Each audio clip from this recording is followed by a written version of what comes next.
Adam Hansen.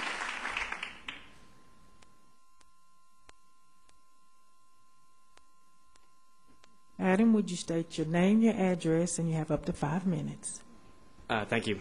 My name is Adam Hasan, and my address is 2300 Bishop's Bridge Road.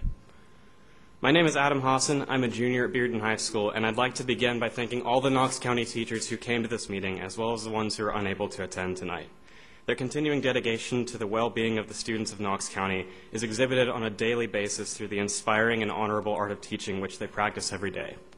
But I stand before this board tonight not simply to praise the commendable efforts of our teachers. Tonight I would also like to discuss Common Core.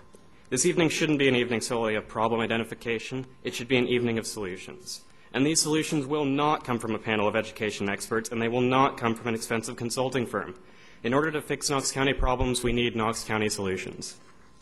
The idea of Common Core is simple and rational, and that's to increase the rigor of our classrooms and help a large percentage of the students in this country perform and exceed higher expectations.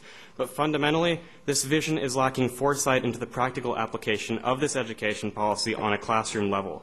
No two students are the same, and thus no two students can learn at the same pace to the same standards.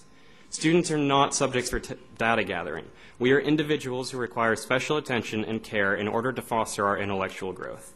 Teachers aren't proctors of open-ended busy work and high-stakes standardized tests.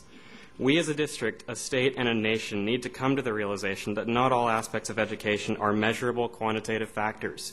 Education is a mixture of quantitative and qualitative elements that cannot be mandated by an overreaching and vague policy agenda. But students aren't the only ones who are being hurt by this system. Teacher evaluations also have great room for improvement. How can we judge a teacher based on just 2 evaluations in 1 year?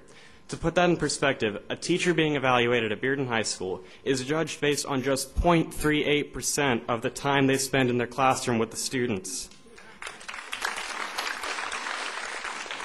I find it completely unfair and absurd that teachers are subject to such high-stakes evaluations, for the simple reason that people are people, and we can't determine a teacher's effectiveness based on such a small window of time into their classroom.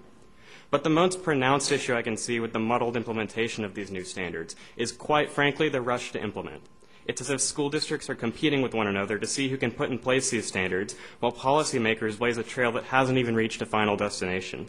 As a student, I would rather have a curriculum like Common Core planned multiple years in advance, rather than hope that my school district doesn't outpace state and federal policymakers.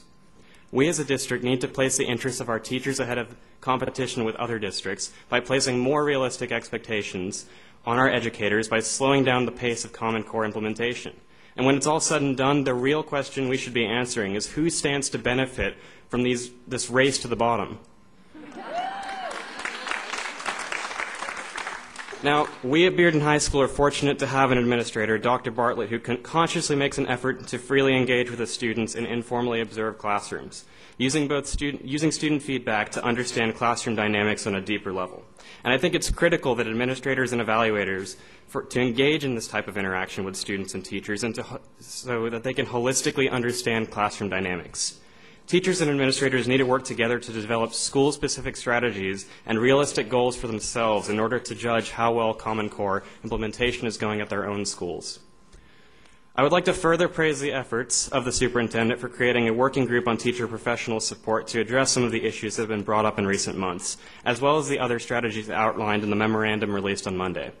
Additionally, I would like to suggest that there be a mechanism for student voices to be included in this panel so as to ensure that our interests are represented as well. The effectiveness of this panel will be assessed in the next few months based on their combined efforts with the superintendent to suggest and implement concrete reforms that will address the issues outlined in these board meetings. And neither I, my fellow students present, nor any of the teachers here wish to be critical solely for criticism's sake. I am a firm believer in the fact that constructive, solutions-based criticism helps make organizations stronger by exposing where they are weak in order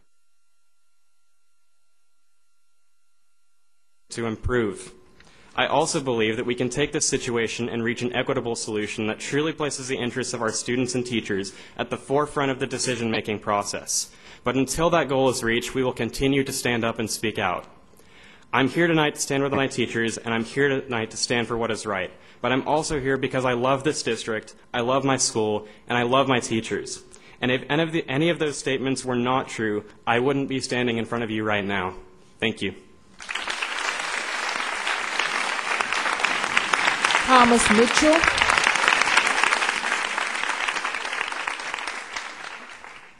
Thomas, would you state your name and your address, please? And you have 5 minutes. Thomas Mitchell, my address. In 7th grade, I was bullied, and I was a bully. That team of teachers and my principal made sure I understood those circumstances are not okay to exist.